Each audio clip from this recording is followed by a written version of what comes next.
በስመ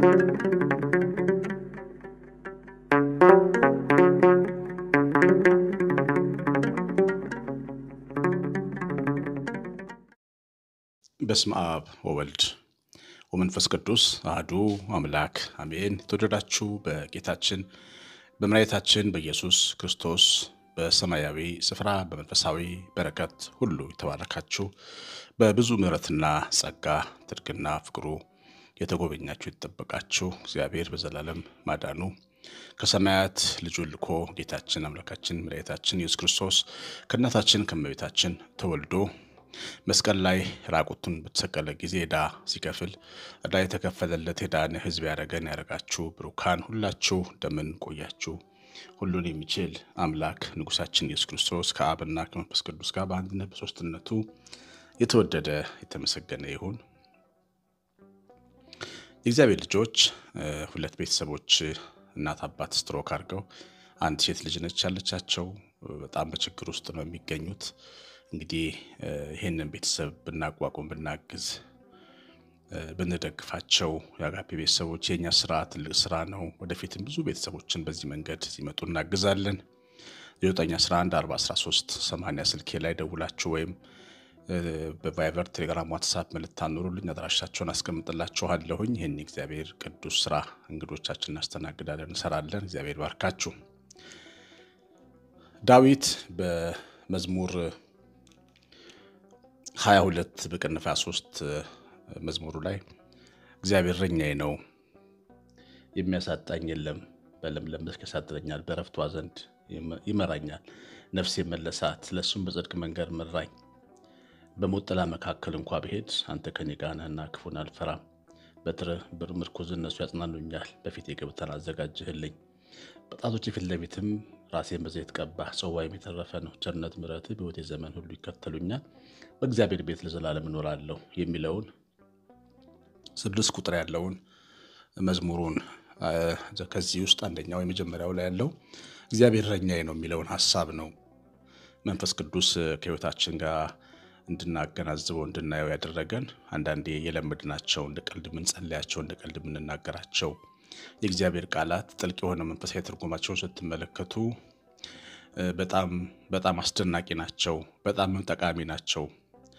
አሁን እዚህ ጋር እረኛዬ ነው ብሎ የሚናገረው በግ ነው። ስለ በግ ነው። አንድ በግ የሚናገሩ የሚጮኸውን ጩኸት ነው የሰማ ነው። ምክንያቱም ሰው ይወላችሁ ሰው እረኛ አይፈልግም። ሰው ነው አይደል? ግን በግ እረኛ ይፈልጋል።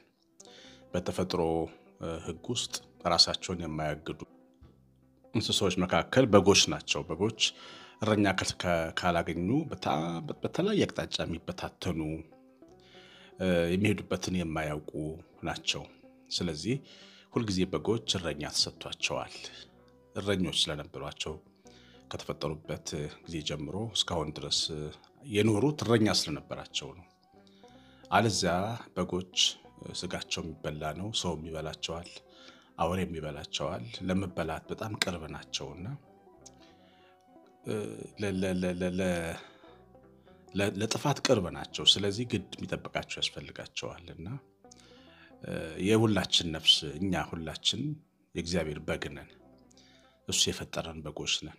በጣም ትልልቅ ግንቦችን ሰርተን ምንኖር፣ በጣም ትልቅ ከተሞችን የሰራን፣ ትልልቅ ኃይላትን ከተለያየ አቅጣጫ ቆፍረንም ፈጥረንም አስተካክለንም አገራችንን ከተማችንን ያደመቀን፣ በወርቅ በአምባር የምናጌጥ ብዙ ነገሮች እንደምናውቅ የሚሰማን እስከ ጠፈር ድረስ በመንኮራኮር የምንዋኝ ነን። ነገር ግን በጣም በሚያሳዝን በሚያስገርም ሁኔታ እረኛ የሚያስፈልገን በጎች ነን ደግሞ እና ይሄ እረኛ ከሌለው ይሄ ትውልድ ይሄ ነገድ እረኛ ከሌለው ይሄ ሰው የሚባለው ፍጥረት በጣም አደገኛ ወደሆነ ጥፋት ይሄዳል። ለዚህ ነው እግዚአብሔር የመንግስት ስርዓትን ይሰራልን። መንግስት ባይኖር ሰው ይተላለቅ ነበር። ለዚህ ነው እግዚአብሔር ቤተክርስቲያንን ይሰራልን። ቤተክርስቲያን ባትኖር መንፈሳዊ ትምህርት ወንጌል ባይኖር ሁላችንም ጠፍተን እንቀር ነበር እና ራሳችንን ማገድ የማንችል ብቸኛ ፍጥረት በጣም በጣም ደካማ ፍጥረት መሆናችንን ያሳያል። ሰው ዝም ብሎ ያለ እረኛ ዝም ብሎ መኖር አይችልም። ልክ እንደዚህ ሆኑ በጎች ያለ እረኛ እንደሚበተኑና መሄጃቸውን እንደማያውቁ የሰው ልጅም እንደዚሁ ይሆናል። የሚገርማችሁ በዙሪያችን ያሉ ሰዎች ሁሉ ሰላም የሚሉን ሰዎች ሁሉ መንግስት ስላለ ህግ ስላለ ስርዓት ስላለ የሚፈሩት ስላለ እግዚአብሔር ስላለ እንጂ የሆነ ክፉ ቀን ሲመጣ ምን ሊሆን እንደሚችሉ አታውቁም። ጌታችን ኢየሱስ ክርስቶስ ከሰዎች ተጠበቁ በማለት ምን ያህል ሰው አደገኛ እንደሆነ ሰይጣን ደግሞ የሚጠቀምበት በጣም ልዩ መሳሪያ እንደሆነ ነው የሚያሳየን። ስለዚህ በጎች እረኛ ያስፈልጋቸዋል። መለኮታዊ ጥበቃ ያስፈልገናል። እንደዚሁም ደግሞ መንግስታዊ ጥበቃ ያስፈልገናል። በህይወት ስርዓት ውስጥ በስርዓት መመራት የሚገባው ህዝብ ነን፣ ሰዎች ነን እኛ ሰዎች አጠቃላይና እግዚአብሔር እረኛዬ ነው ሲል ማንም የሚጠብቀን ሳይኖር መኖር ማንችል በጣም ደካማ ፍጥረት መሆናችንን ያሳያል። እና እረኛ በጎችን ሁሉንም በየስማቸው ያውቃቸዋል። ሁላችንንም የሰራን ጌታ የሞተልን ክርስቶስ በየስማችን ያቀናል። እንደ ንቅሳት በእጆቹ መሃል ተነቅሶናል፣ ጽፎናል። ለኛ ሲራቁትን ተሰቅሎ ሞቶልናል። የፀጉራችንን ቁጥር ሳይቀር ያውቃል። ውስጣችንን ልባችንን ያውቃል። ሁሉንም ሰው ያውቃል። እንደውም ዳዊት በጣም በመገረም ታስበው ዘንድ ሰው ምንድነው ይላል። በጣም ሰውን የሚያስብ ለሰው ትኩረት የሚሰጥ ለእያንዳንዱ በግ ትኩረት የሚሰጥ እረኛ ሰማያዊ እረኛ ነው ያለን። ስለዚህ እኛ እረኛችን ጌታችን ኢየሱስ ክርስቶስ በስማችን በህይወታችን በገበናችንም ጭምር እንደሚያቀን መገንዘብ ይገባል። አንዳንድ እግዚአብሔር የማያቀን የሚመስለን ራሳችን ለእግዚአብሔር ለማስረዳት የምንጨነቅ እግዚአብሔር የማያቀንና ደግሞ እንደተወን የሚሰማን በቃ ልክ መንገድ ላይ ስትሄዱ አንዳንድ ሰው የማይታያል አይደል? የማይታይ ሰው ሆነን እግዚአብሔር ያለፈን አድርገን የምናስብ ሰዎች የዋሆች ነን። ሁላችንንም የፀጉራችንን ቁጥር ሳይቀር ቆጥሮ የሚያውቅ እረኛ ሰማይ ላይ ያለን እንግዲህ በስማችን በህይወታችን ገበና ጭምር የሚያቀን መሆኑን ያሳያል። እረኛ በጎቹ ቀንድም ቢኖራቸው ከጠላቶቻቸው ራሳቸውን መከላከል ስለማይችሉ ይጠብቃቸዋል። እያችሁ በግ በጣም ብዙ ጠላት አለው። ቀንድ አለው ግን ከሰው አያስጥለውም። ታውቃላችሁ፣ ሰው በግን አጋድመ እርደዋል፣ ገፎ ይበላዋል። ቀንዱ ከመገፈፍ አያድነው። በግ ቀንድ አለው ግን ተኩላ ቢያገኘው አውሬ ቢያገኘው ጫካ ውስጥ አድኖ ይበላዋል። ይኸውላችሁ እኛ አቅም አለን፣ መሳደብ፣ መናገር፣ በኃይለ ቃል፣ በንግግር፣ በቁጣ፣ በጉልበት ራሳችን ለመጠበቅ እንሞክራለን። ግን እግዚአብሔር ካልጠበቀ መጠበቅ አንችልም ራሳችንን። ቀንዳችን እንዲሁ ዝም ብሎ መልእክት ነው። እኛ አለን የምንለው ኃይል አያችሁ። እነዛ በሰረገላ እነዛ በፈረሳቸው ይታመናሉ። አያችሁ፣ በፈረሳቸው በሰረገላቸው የሚታመኑ ቀንድ ያድነኛል የሚሉት ናቸው። እኛ ግን በእስራኤል ጌታ በእግዚአብሔር እንታመናለን ይላል ዳዊት። አያችሁ፣ እረኛው ባይጠብቅ እረኛው ባያግደን ሰረገላና ፈረስ ወይም ደግሞ ጦርነት ሰልፍ አያተርፈውም የሰው ልጅ።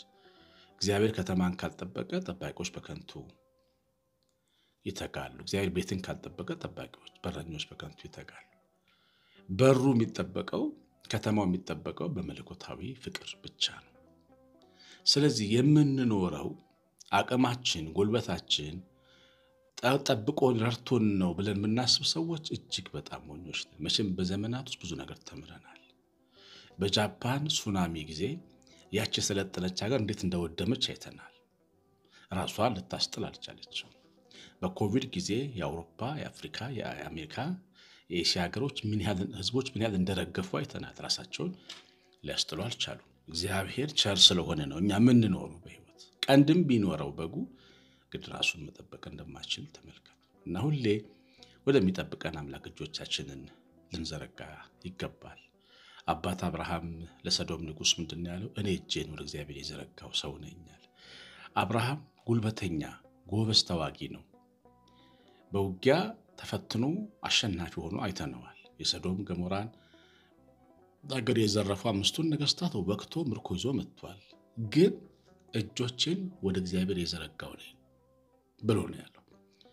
በኃይሉ በጦረኝነቱ አብርሃም አልተማመነም። አያችሁ፣ ቀንድ አለን ግን ቀንዳችን አያድነንም። እግዚአብሔር ብቻ ነው የሚያድነን።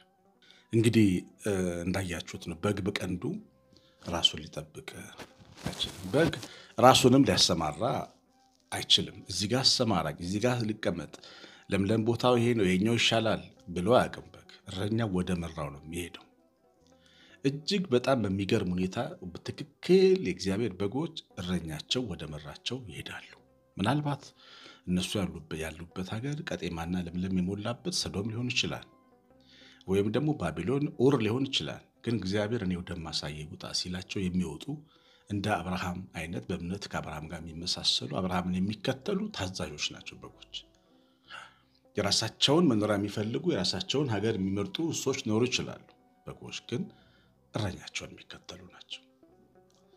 እና ልዩ ነገራችን እኛ ክርስቲያኖች እግዚአብሔር ያለንን መስማት ነው። አንዳንዴ የማይመስል ነገር ይናገራል እግዚአብሔር።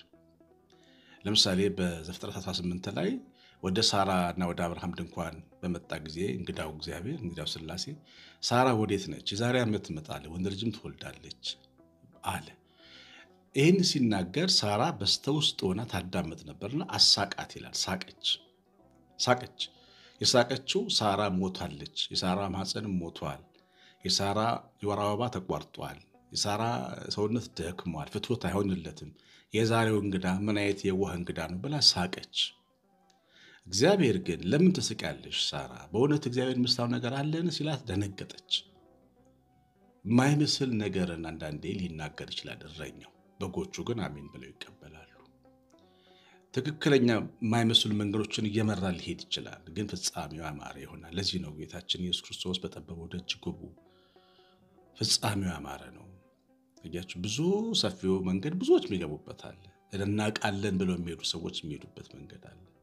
ፍጻሜው ጥፋት ነው።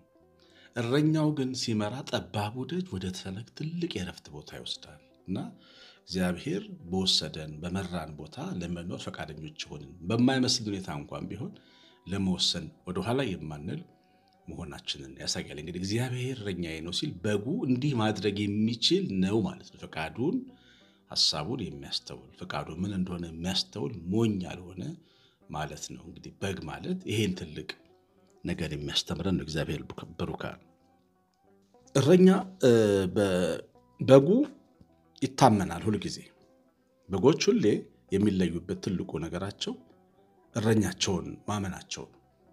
በሄደበት ይሄዳሉ፣ ኑ ሲላቸው ይመጣሉ። እግዚአብሔርን የሚተማመኑ ጻድቃን፣ በእግዚአብሔር የሚተማመኑ እግዚአብሔር ያለው ልክ ነው የሚሉ ይችላል የሚሉ ያድናል የሚሉ የተሻለ ቦታ ያዘጋጃልኛል የሚሉ በፊቱ መኖሪያ እግዚአብሔር ነው የሚሉ በክንፎቹ ጥላ እተማመናለሁ የሚሉ በቀኝም ሺህ በአጠገቤም 10 ሺህ ይወድቃል ወደ እኔ ግን አይቀርብም የሚሉ እኔ በስሙ ድል ነሽ ነኝ የሚሉ የብርሃን ልጅ ነኝ የሚሉ የአባቴ መንግስት ወራሽ ነኝ የሚሉ በጎች ትክክለኛ እረኛቸውን ያወቁ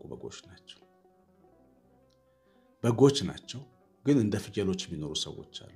ለራሳቸው በቃ የሚያስቡ የሚጨነቁ፣ እንዴት ኖራለሁ፣ እንዴት በላለሁ፣ እንዴት ጠጣለሁ፣ ልጆችን እንዴት አሳድጋለሁ፣ እንዴት አድርጌ አገሩ እንዴት ለምደዋለሁ፣ እንዴት አድርጌ እንዴት ሆናለሁ በማለት በጭንቀት ሲፈነዱ የሚያድሩ ሲንጠራሩ ሲንጠለጠሉ በተለያየ የሐሳብ ዛፍ ላይ ሾላ ላይ ሲንጠለጠሉ የሚውሉ በጣም ብዙ ፍየሎች አሉ። ነገር ግን ትክክለኛ በጎች ግን በእውነትም እንደተጻፈው ላቱን ውጭ አሳድሮ ተኝቶ ያድራል። ጌታዋን የተማመነች በግ ላቷ ውጭ ያድራል። ላት ተፈላጊው የሰውነት አካል ጮማው።